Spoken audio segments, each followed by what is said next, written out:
welcome back to Metroid. In the last video, we cleaned out Norfair. We got a whole bunch of missiles, we got some key items that help us progress forward. We are now in Mini-Boss Hideout 2, also known as Ridley's Hideout, which is located beneath Norfair.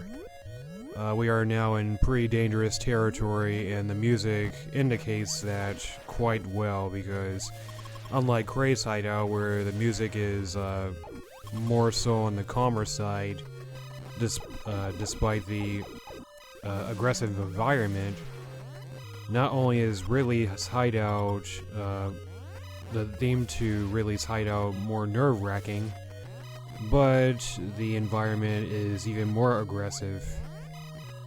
Especially with this enemy placement right here, if this doesn't tell you anything. So we're just here to get this one missile tank, and we have to make our way back out, and it's very dangerous here, as you can see. These enemies are called Zebes, which, if you're familiar with this enemy type by now, they fly out of air holes or nests or whatever, and they fly after Samus. Rinse and repeat, just like the other enemy types that do the same thing. The only thing is, they probably do a heck of a lot more damage. At this point, it's recommended that you have the Varia suit, because you might take a lot of damage when you first start out here. These enemies are called Halts, which are enemy types that hang to the ceiling and then they fly downwards and try to attack Samus.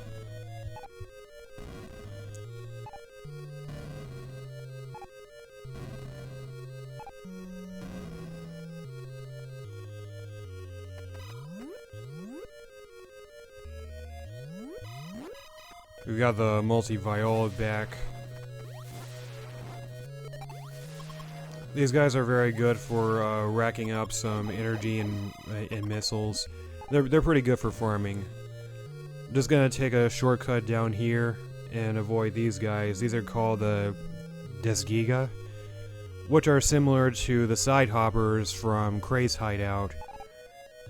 These guys are the most damage-inducing enemies that we have to deal with in Ridley's Hideout, aside from Ridley himself. Like I said, similar to the side hoppers in characteristics and just being absolutely devastating in terms of how much damage they can do. Also, the wave beam is very good here, considering that it is the strongest beam in the game.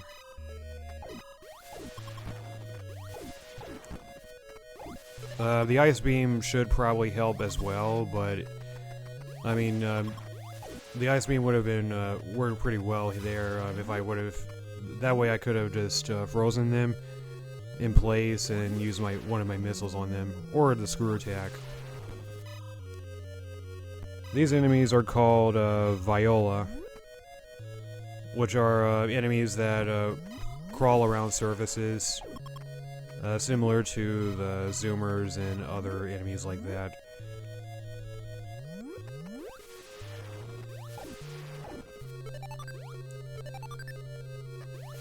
Now, the screw attack is not necessarily required to beat the game, but it's definitely a power-up you're going to want to pick up. Because these enemy placements can be very aggressive. My suggestion would be to keep shooting enemies for as long as they don't drop any drop any energy or missiles, because as long as they don't drop anything, they'll keep respawning. So it's like once they drop energy or missiles, that's your chance to keep moving forward. It's not really a great place to grind for energy, even though it seems that way, because you can definitely lose more than you gain in situations like this. Like here, I had to learn the hard way. You can see it in the gameplay. I tried to grind for energy and missiles here, but I ended up losing more energy than I gained. Or at least I got to a point where I was like, nah, I'd better not grind here. Like, this is not good.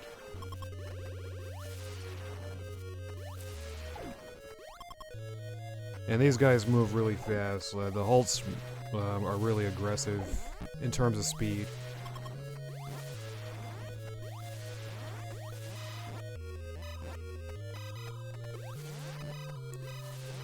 Here I am using the strategy that I mentioned earlier. These guys aren't dropping any power-ups, so it's taking a little bit. Take this shortcut up here, and you should be alright. This place is pretty narrow, so you don't have enough space to dodge. So, for the most part, having the wave beam is really good for down here, for being in Ridley's hideout. It'll do you way more good than the ice beam. It's also helpful to have the high jump boots, which I'm not 100% sure are required to complete the game, but you're definitely going to want to pick them up. And make sure that you have enough energy so you'll end up taking a kiss from that multi-Viola, because there's no way to dodge that unless you somehow like mess with the game. Like it screws you over, so you try and screw it back somehow. I don't know how to do that. I really need to pay attention to these perfect runs that people pull off somehow, because I don't understand. Because it's so easy to take damage here. Like, this is not a good game to try and challenge yourself by not getting hit. Because most likely than not, you're going to be taking damage.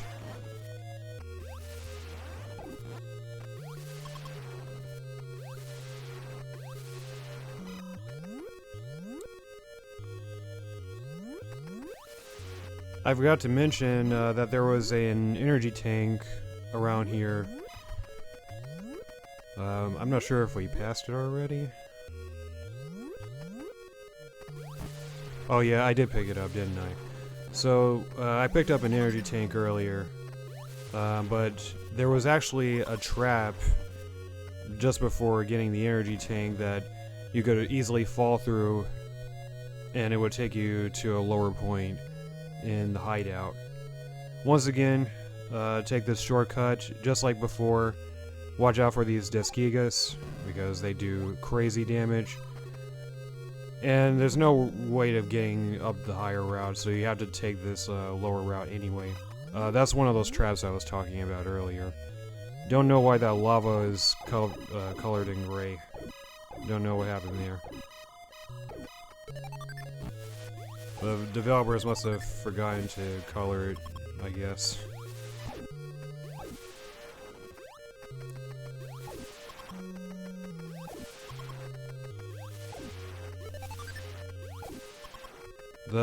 I will say that the main thing I don't like about Ridley's Hideout is that the music is a very short loop. Like, the theme is looped pretty shortly.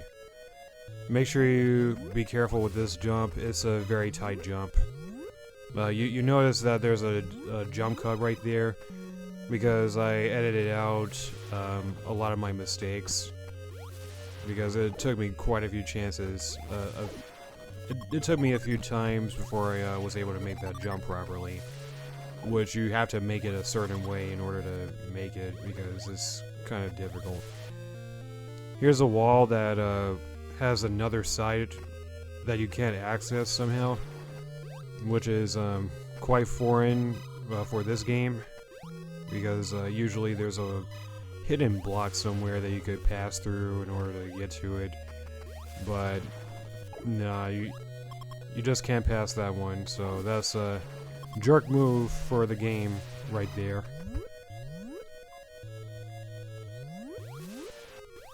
One thing I forgot to mention about the wave beam is that it can shoot through walls. Normally you can't shoot through walls in the game, but the wave beam allows you to do that. So, that's another good thing about the wave beam. It just sucks that you can't combine beams. Kind of reminds you. I guess this is the game's way of saying, or this is the game's way of bringing you back to Earth somehow. Like, you play a lot of the newer Metroid games where you where they combine all the beams together, and then you go back and play this game and you realize, oh dang it, they didn't combine the beams in this game. And here's Ridley. So I do have somewhat of a strategy that I didn't have with Grade. Ironically, even though Ridley is technically the second boss, I do have somewhat more of a strategy with Ridley, or at least Ridley is a little bit easier. I don't really have a strategy whatsoever. At this point, I'm just trying to get out of this lava. Because the thing about hazardous liquid in the game is that it could really mess up your jump, like obscure your jump somehow. It's so ironic how Ridley's the second boss, and yet he's the easiest boss in the game.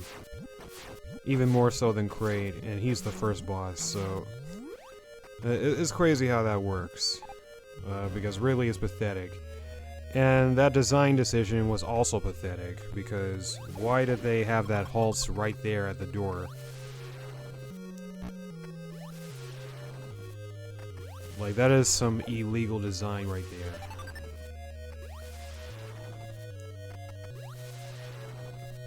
Anyway, we got one more energy tank in Ridley's hideout, and we're gonna head back up. We are done here. I don't think there's any more items here. But we've got a ways to go even now that we're done with Ridley. Yeah, that jump kind of sucks, but at least I'm not taking that much damage.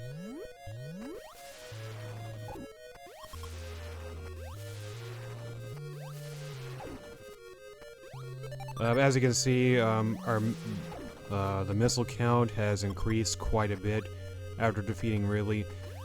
It's weird because this is the only Metroid game that does this. None of the other games after this have it where after you defeat a boss you earn more missiles. You earn 75 missiles. It's the weirdest thing. Which, I'm not complaining. It's kind of a weird thing. It's just for this game. And there's nothing wrong with that. To be honest, it would probably just make the other games too easy. For this game, it's completely fine since there's not that many bosses. And it's really just these two bosses before you get to the end. Because in order to achieve your goal, you have to defeat both Kraid and Ridley before you can get to the other... before you can actually get to the Metroids and Mother Brain. There's a passage that I didn't show that you can look at the beginning of the game, but I didn't show it off quite yet because we may as well just wait. And at that point I didn't want to waste any missiles because at the beginning of the game you barely start off with any missiles, and you kind of just have to deal with what you have. That egregious encounter with those multi-violas was ridiculous. I already lost one energy tank from those guys. But it's like, yeah, you really gotta increase your missile count, collect all the missile tanks that you can.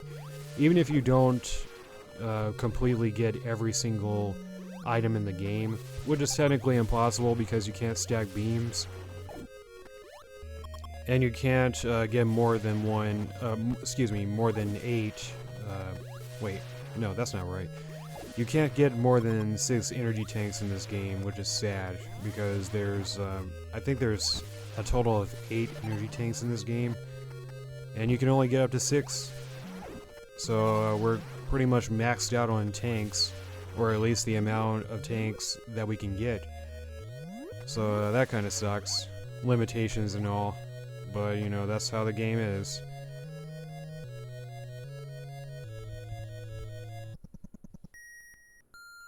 So we've got one more area to go. We're all finished with Ridley's hideout. We just have to make our way back up to like outside of, we just have to make our way all way back up from Norfair and back out to Brinstar. I don't know why I struggle to say that. I could have just ended the video right here, but I figured, you know what? I've got a little more time. I may as well say goodbye to Norfair in this video. But we spent a little bit, I think we spent a little bit less time in Ridley's hideout than we did in Cray's hideout. Just a little bit. But both hideouts are actually pretty short. Oh, by the way, these guys are called Ripper 2, which are Norfair's versions of the Rippers. They're much faster, as you can see, and they're always on fire.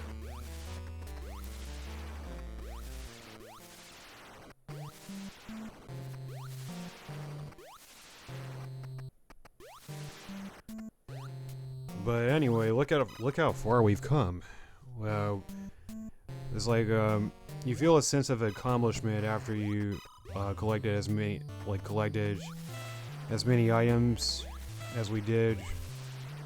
Like, at first, we didn't really start off with anything. We had a small beam that only extended about 2 inches. And then after just a little while, we managed to keep upping our arsenal, upgrading our arsenal, increasing our arsenal is what I meant to say. Now we've got over 200 missiles when we barely started with any. Well, we didn't start with any missiles at all, but at first it was kind of difficult to get any, and it was difficult to use any. The only way we could use missiles in the beginning is for the red doors. And now that we've gotten more missiles, we can actually use them as weapons. We have more freedom to make decisions now.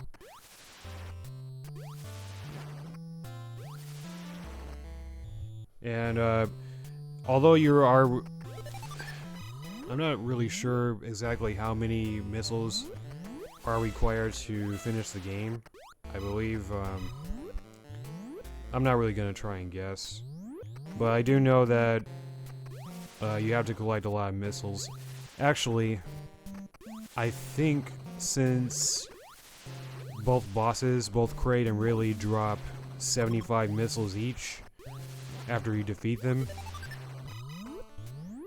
Well, they don't drop 75 missiles each, but they do increase your missile amount by 75.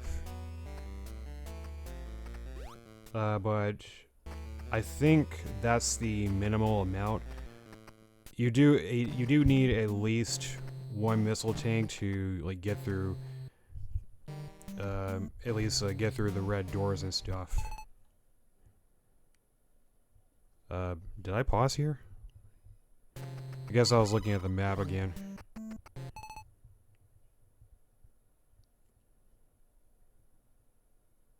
Hello?